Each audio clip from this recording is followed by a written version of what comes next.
Good morning વિદ્યાર્થી મિત્રો. આજે આપણે સબ્જેક્ટ બીએમાં ચેપ્ટર 6 ધંધાકીય વ્યવસ્થાના સ્વરૂપ પાર્ટ 2 એમાં લાસ્ટ લેક્ચરમાં આપણે કંપનીની સ્થાપના વિધિ એમાં પ્રવર્તન અને નોંધણીનું પ્રમાણપત્ર મેળવવાની વિધિ એ બંનેના મુદ્દાઓ આપણે ખાલી જોયા હતા. હવે આ લેક્ચરમાં આપણે એની ચર્ચા કરીશું. પહેલું છે પ્રવર્તન. પ્રવર્તન એટલે શું? પ્રવર્તન એટલે ઇંગ્લિશમાં એને કહેવાય પ્રમોશન. કંપનીને અસ્તિત્વમાં લાવવાનો વિચાર. કોઈ પણ વ્યક્તિને કોઈ કંપની શરૂ કરવાનો વિચાર આવે, બરાબર, એ કંપનીને અસ્તિત્વમાં લાવવાનો વિચાર અને તે માટેની પૂર્વ તૈયારી એટલે પ્રવર્તન. પ્રવર્તન કોને કહેવાય? કંપનીને અસ્તિત્વમાં લાવવાનો વિચાર અને કોઈ પણ કંપની શરૂ કરવી હોય તો એના માટેની પૂર્વ તૈયારીઓ કરવી પડે, એટલે એ માટેની પૂર્વ તૈયારી એટલે પ્રવર્તન. અને જે આ વિચાર કરે છે એને પ્રવર્તક કહેવાય. કંપનીના પ્રવર્તનના વિચારને અમલમાં મૂકનારને પ્રવર્તક કહે છે, પ્રમોટર. એટલે આ ટોપિકમાં પ્રવર્તન અને પ્રવર્તક. પ્રવર્તક એ વ્યક્તિ છે જે કંપનીના અસ્તિત્વનો વિચાર કરે છે, એ વ્યક્તિને પ્રવર્તક કહેવાય. એટલે કે જે કંપનીના પ્રવર્તનના વિચારને અમલમાં મૂકે છે એ વ્યક્તિને પ્રવર્તક કહે છે. હવે પ્રવર્તકે કયા કયા મુદ્દાનો વિચાર કરવાનો હોય છે? કંપનીને અસ્તિત્વમાં લાવવી છે, એને પૂર્વ તૈયારીઓ કરવાની છે, તો કયા કયા મુદ્દા એને ધ્યાનમાં રાખવા પડે? પહેલું છે કંપનીના પ્રવર્તનનો વિચાર. કંપનીના પ્રવર્તનનો વિચાર પ્રવર્તકના મગજમાં ઉદ્ભવે છે. સૌથી પહેલાં તો કોઈ પણ કાર્ય કરવા માટે મગજમાં વિચાર આવવો જોઈએ, તો જ આપણે એ કાર્ય કરી શકીએ. આમ ઊભા થયા અને કાર્ય કર્યું એવું ક્યારેય બનતું નથી. એટલે પહેલું છે કંપનીના પ્રવર્તનનો વિચાર. તો કંપનીના પ્રવર્તનનો વિચાર પ્રવર્તકના મગજમાં ઉદ્ભવે છે, એટલે મગજમાં એ વિચાર એને આવે છે કે મારે કંપની ખોલવી છે. કોઈ સંશોધનને અમલમાં મૂકવા કે નવી વસ્તુ બજારમાં ઉપલબ્ધ કરાવવા કંપનીની સ્થાપનાનું વિચારે છે. પ્રવર્તન એટલે પ્રવર્તકનું માનસ સંતાન. આ પણ યાદ રાખજો, પ્રવર્તન એટલે શું? પ્રવર્તકનું માનસ સંતાન. માનસ એટલે જે મનમાં ઉદ્ભવે છે તે, બરાબર. એટલે પ્રવર્તનને બીજું પ્રવર્તકનું માનસ સંતાન પણ કહેવામાં આવે છે. Promotion is the brain child of the promoter. એટલે કોઈ પણ સંશોધનને અમલમાં મૂકવું હોય કે નવી વસ્તુ બજારમાં ઉપલબ્ધ કરાવવા કંપનીની સ્થાપનાનું વિચારે છે. એટલે પહેલો કંપનીના પ્રવર્તનનો વિચાર. આપણે કોઈ કાર્ય શરૂ કરીએ એના વિશે વિચાર આવે તો પછી એના માટે શેની જરૂર છે એ પછી આપણે વિચારીએ.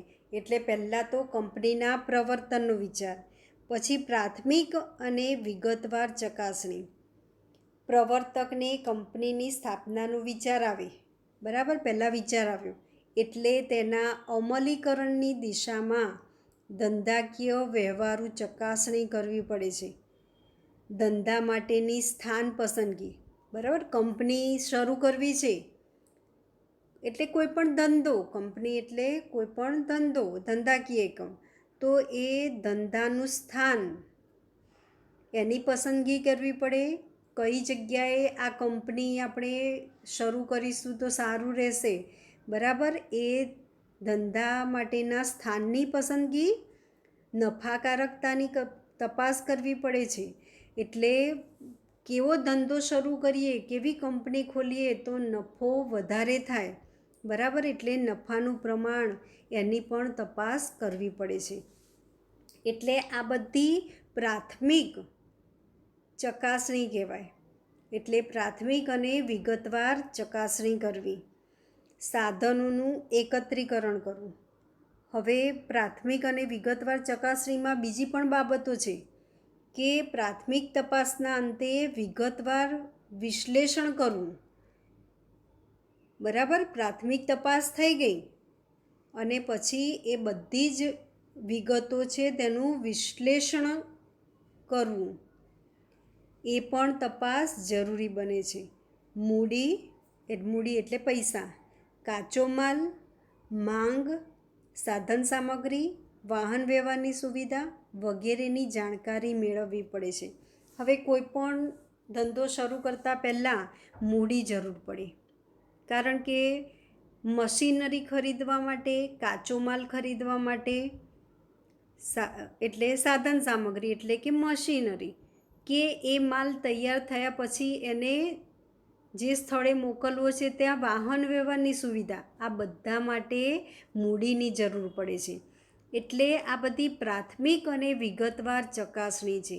એટલે આ તબક્કામાં સૌથી પહેલાં ધંધો શરૂ કરવાનો છે તો એના અમલીકરણની દિશામાં ધંધાકીય વ્યવહારો તપાસ કરવી પડે. ધંધા માટેના સ્થાનની પસંદગી કરવી પડે. નફાકારકતાની તપાસ કરવી પડે કે કયો ધંધો શરૂ કરીએ તો વધારે નફો મળે. બરાબર. પછી મૂડી, કાચો માલ, માંગ, સાધન સામગ્રી, વાહન વ્યવહારની સુવિધા વગેરેની જાણકારી પણ મેળવવી પડે છે. નંબર 3, સાધનોનું એકત્રીકરણ એટલે ભેગું કરવું, સાધનોને ભેગા કરવા. પ્રવર્તનને અમલમાં મૂકવા માટે પ્રવર્તકે જમીન, કાચો માલ, યંત્રો, સેવા વગેરે મેળવવા માટે કરારો કરવા પડે છે. એટલે કે આ બધાનું એકત્રીકરણ કરવા, ભેગું કરવા માટે એને કરારો કરવા પડે છે. નંબર 4, નાણાકીય વ્યવસ્થા. સાધનો અને મિલકતો એકત્રિત કરવા માટે મૂડી ક્યાંથી અને કેવી રીતે મેળવવી તે વિચારવું પડે છે. બરાબર. દરેક કોઈ પણ ધંધાકીય એકમ શરૂ કરે કે કંપની શરૂ કરે તો સૌથી પહેલાં મૂડી એ અગત્યની બાબત છે. એટલે એ મૂડી ક્યાંથી અને કેવી રીતે મેળવવી તે વિચારવું પડે છે. નવી સ્થપાતી કંપની શેર દ્વારા મૂડી મેળવે છે. એટલે કોઈ પણ નવી કંપની શરૂ થાય તો એ પોતાની કંપનીના શેર બહાર પાડીને મૂડી મેળવે છે. હવે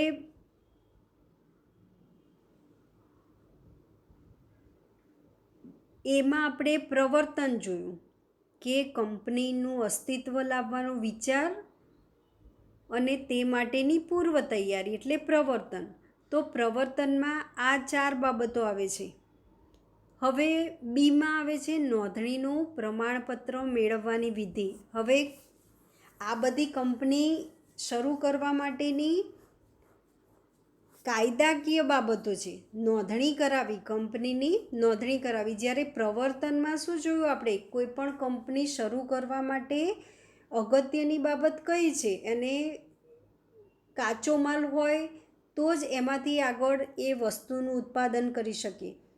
પછી મશીનરી જોઈએ, યંત્રો, બરાબર. પછી વાહન વ્યવહારની સગવડ, અને આ બધાની સગવડ કરવા માટે મૂડી એ અગત્યની બાબત છે. એટલે આ બધી પ્રવર્તનમાં આવે. જ્યારે કંપનીને કાયદાકીય સ્વરૂપ આપવા માટે તેનું રજિસ્ટ્રેશન કરાવવું પડે. તો એ રજિસ્ટ્રેશન કરાવવાની વિધિ કઈ છે, તો એના આપણે તબક્કા, એના મુદ્દા જોઈએ. તો નોંધણીનું પ્રમાણપત્ર મેળવવાની વિધિ. કંપનીને અસ્તિત્વમાં લાવવા માટે કંપની રજિસ્ટ્રાર પાસેથી નોંધણીનું પ્રમાણપત્ર મેળવવું પડે છે. હવે આપણે આગળ આ બધું જોઈ લીધું કે કોઈ પણ કંપની શરૂ કરવી હોય તો રજિસ્ટ્રાર પાસે જઈને એની નોંધણી કરાવવી પડે, એટલે આપણને પ્રમાણપત્ર આપે. આ પ્રમાણપત્ર મેળવવા માટે નીચેના દસ્તાવેજો તૈયાર કરી કંપની રજિસ્ટ્રાર સમક્ષ રજૂ કરવા પડે છે. એટલે આપણે નોંધણીનું પ્રમાણપત્ર મેળવવું હોય તો આ બધા પ્રમાણપત્રો આપણે રજિસ્ટ્રાર પાસે રજૂ કરવા પડે. એક તો આવેદનપત્ર, નિયમનપત્ર, સંચાલકોની યાદી, સંચાલકોની લેખિત સંમતિ, બરાબર. આ બધી બાબતો રજિસ્ટ્રારની સામે રજૂ કરવી પડે, એની સમક્ષ રજૂ કરવી પડે. એમાં આપણે સૌથી પહેલું જોઈએ આવેદનપત્ર.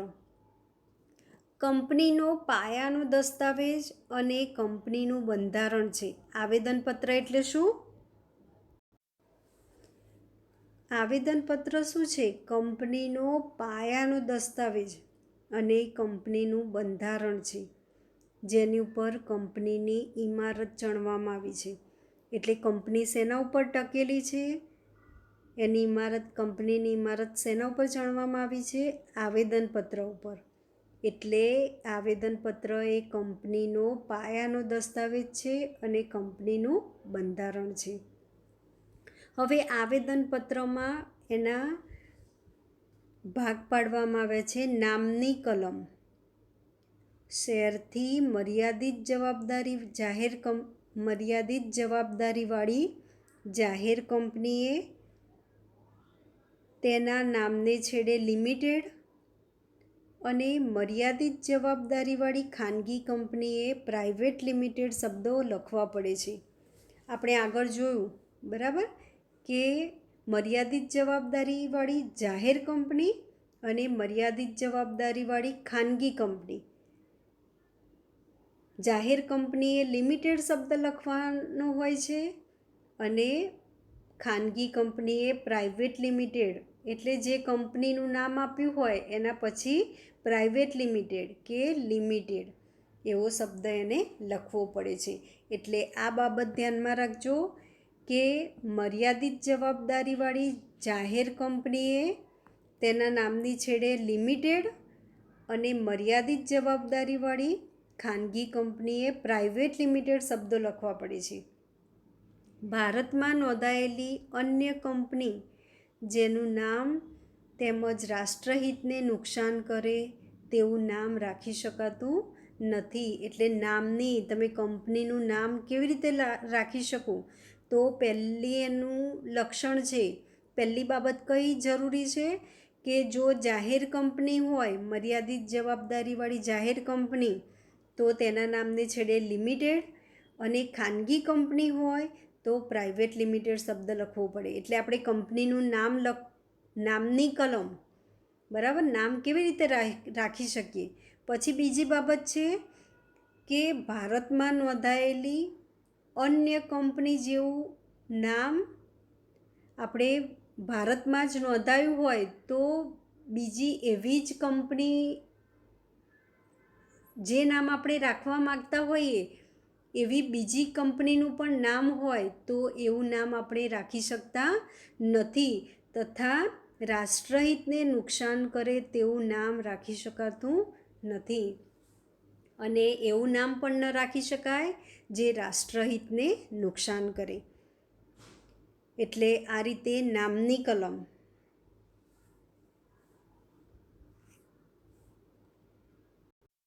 પહેલાં આપણે નામની કલમ જોઈ. હવે બી, રજિસ્ટર્ડ ઓફિસના સરનામાની કલમ. કંપની રજિસ્ટ્રાર અને જાહેર જનતા કંપની સાથે પત્ર વ્યવહાર કરી શકે અને અદાલતનું અધિકાર ક્ષેત્ર નક્કી કરી શકાય તે માટે કંપનીની રજિસ્ટર્ડ ઓફિસનું સરનામું જણાવવું પડે છે. એટલે કંપનીએ શું કરવું પડે? એની જે કંપની છે એનું રજિસ્ટર્ડ ઓફિસનું સરનામું આપવું પડે, જણાવવું પડે. કેમ? કારણ કે જાહેર જનતા આ જે કંપની છે એની સાથે પત્ર વ્યવહાર કરી શકે કે કંપની રજિસ્ટ્રાર કે જાહેર જનતા એ કંપની સાથે પત્ર વ્યવહાર કરી શકે એ માટે રજિસ્ટર્ડ ઓફિસના સરનામું એ કંપનીના માલિકે જણાવવું પડે. હવે સી, ધ્યેય અથવા ઉદ્દેશની કલમ. હેતુ, ધ્યેય અથવા હેતુની કલમ. આવેદનપત્રની સૌથી મહત્ત્વની કલમ છે. આવેદનપત્રોમાં આ જે પહેલાં નામની કલમ આવી, પછી રજિસ્ટર્ડ ઓફિસના સરનામાની કલમ, ધ્યેય અથવા હેતુની કલમ. આ ધ્યેય હેતુની કલમ છે તે આવેદનપત્રની સૌથી મહત્ત્વની કલમ છે. કંપની કયા હેતુ માટે, કયા ઉદ્દેશ્ય માટે અને કયો ધંધો કરશે તે આ કલમમાં જણાવવામાં આવે છે. બરાબર, એટલે કંપનીનો હેતુ શું છે અને કંપની કયો ધંધો શરૂ કરશે એ અહીંયા જણાવવામાં આવે છે. જે ઉદ્દેશ માટે કંપનીની સ્થાપના કરવામાં આવે તે સિવાયના ઉદ્દેશ માટે કંપની કાર્ય કરી શકે નહીં. એટલે કંપનીનો જે ઉદ્દેશ્ય છે એ માટે જે કાર્ય કરી શકે, એના સિવાયનું બીજું કાર્ય એ કરી શકે નહીં.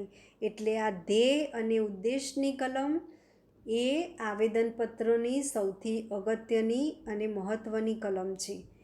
ચોથી છે જવાબદારીની કલમ. કંપનીના સભ્યોની જવાબદારી મર્યાદિત, અમર્યાદિત કે બાંહેધરીથી મર્યાદિત છે તેનો ઉલ્લેખ આ કલમમાં કરવામાં આવ્યો છે. એટલે આગળ આપણે જોયું કે કંપનીમાં સભ્યોની જવાબદારી મર્યાદિત હોઈ શકે, અમર્યાદિત હોઈ શકે કે બાંહેધરીથી મર્યાદિત હોઈ શકે. એટલે આ બધું જ આ કલમમાં જણાવવામાં આવે છે. એક જ વ્યક્તિની કંપનીના કિસ્સામાં મૂળ વ્યક્તિના મૃત્યુ કે કરાર કરવાની અસમર્થતાને કારણે બીજી વ્યક્તિ તરીકે કોનું નામ દાખલ કરવામાં આવશે તેનો ઉલ્લેખ કરવામાં આવે છે. એટલે એક વ્યક્તિની કંપની છે તો એનો માલિક એ એક વ્યક્તિ જ છે, પણ એને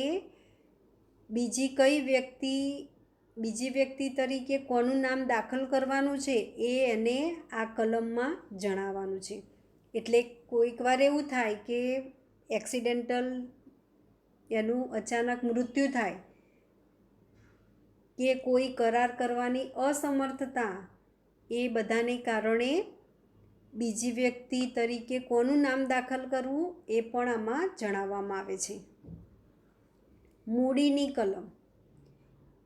કંપનીની સત્તાવાર મૂડી અને તેનું વિભાજન નિશ્ચિત રકમના કેટલા શેરમાં કરવામાં આવ્યું છે તે જણાવવામાં આવે છે. બરાબર, મૂડી અને એનું વિભાજન કેટલા શેરમાં કરવામાં આવ્યું છે તે અહીંયા મૂડીની કલમમાં જણાવવામાં આવે છે. એફ, સ્થાપનાની કલમ. એટલે આ બધું જ આવેદનપત્રમાં આવે. આવેદનપત્રમાં મૂડીની કલમ, જવાબદારીની કલમ, નામની કલમ, રજિસ્ટર્ડ ઓફિસના સરનામાની કલમ, ધ્યેય અથવા હેતુની કલમ અને સ્થાપનાની કલમ. જાહેર કંપની હોય તો ઓછામાં ઓછી 7 અને ખાનગી કંપની હોય તો ઓછામાં ઓછા 2 સભ્યોએ તેમની સહી સાથે કંપનીની સ્થાપના કરવા ઈચ્છે છે તેવું નિવેદન આપવું પડે છે. એટલે આ સ્થાપનાની કલમ છે. કંપનીની સ્થાપના કેવી રીતે કરાય? જો જાહેર કંપની શરૂ કરવા ઈચ્છતા હોય તો ઓછામાં ઓછી 7 અને ખાનગી કંપની શરૂ કરવાની હોય તો ઓછામાં ઓછી બે વ્યક્તિ એટલે કે 2 સભ્યોએ તેમની સહી સાથે કંપનીની સ્થાપના કરવા ઈચ્છે છે તેવું નિવેદન આપવું પડે છે. એટલે એવું કંપનીના જે નોંધણી રજિસ્ટ્રાર હોય એમની સમક્ષ આવું નિવેદન આપવું પડે છે. હવે અહીંયા બીજો મુદ્દો છે. પહેલો આવેદનપત્ર, બીજું છે નિયમનપત્ર. કંપનીના આંતરિક વહીવટના નિયમો નક્કી કરાતો દસ્તાવેજ છે. નિયમનપત્ર એટલે શું? કંપનીનો આંતરિક વહીવટ એટલે કંપનીની અંદર જે વહીવટ કરવાના નિયમો જે છે એ નક્કી કરતો દસ્તાવેજ એટલે નિયમનપત્ર. આવેદનપત્રની મર્યાદામાં રહીને નિયમનપત્રમાં કંપનીનો વહીવટ ચલાવવા માટે નિયમો જણાવવામાં આવે છે. એટલે નિયમનપત્રમાં શું હોય, કંપનીના વહીવટ ચલાવવા માટે કયા નિયમો છે એ જણાવવામાં આવે છે. તેમાં સભ્યોના અધિકારો, શેર હપ્તા, શેર જપ્તી, સંચાલક મંડળની સત્તા વગેરે નિયમનો સમાવેશ થાય છે. નિયમનપત્રમાં શેનો સમાવેશ થાય? સભ્યોના અધિકારો, શેર હપ્તા, શેર જપ્તી, સંચાલક મંડળની સત્તા, આ બધાનો સમાવેશ નિયમનપત્રમાં થાય. આવેદનપત્ર અને નિયમનપત્રની નોંધણી થવાથી બંને દસ્તાવેજો જાહેર દસ્તાવેજો બને છે. આ બંનેની નોંધણી થઈ જાય એટલે પછી એ જાહેર દસ્તાવેજો બને છે. હવે સંચાલકોની યાદી. ત્રીજી બાબત છે સંચાલકોની યાદી. સંચાલક તરીકે કામ કરવા માટે તૈયાર હોય તેવી વ્યક્તિઓની યાદી તેમના નામ, સરનામા, ઉંમર, વ્યવસાય, રાષ્ટ્રીયતા સાથે કંપની રજિસ્ટ્રાર સમક્ષ નોંધાવવી પડે છે. એટલે જે સભ્ય સંચાલક તરીકે કામ કરવા માટે તૈયાર હોય એની આ બધી વિગતો કંપની રજિસ્ટ્રાર સમક્ષ રજૂ કરવાની થાય છે. કંપનીના સંચાલકોમાં ઓછામાં ઓછી એક વ્યક્તિ મહિલા સંચાલક હોવી જોઈએ. એટલે સંચાલક મંડળ હોય એમાં ઓછામાં ઓછી એક મહિલા સભ્ય હોવી જોઈએ. હવે નંબર 4, સંચાલકોની લેખિત સંમતિ. જેમનું નામ સંચાલક તરીકે દર્શાવવામાં આવ્યું હોય તેઓ સંચાલક તરીકે કામ કરવા તૈયાર છે તેવી લેખિત સંમતિ આપવી પડે છે. બરાબર, એમને લખીને સંમતિ આપવી પડે છે કે હા અમે સંચાલક તરીકે કાર્ય કરવા તૈયાર છે. અન્ય કંપનીમાં હિત અંગેની જાહેરાત.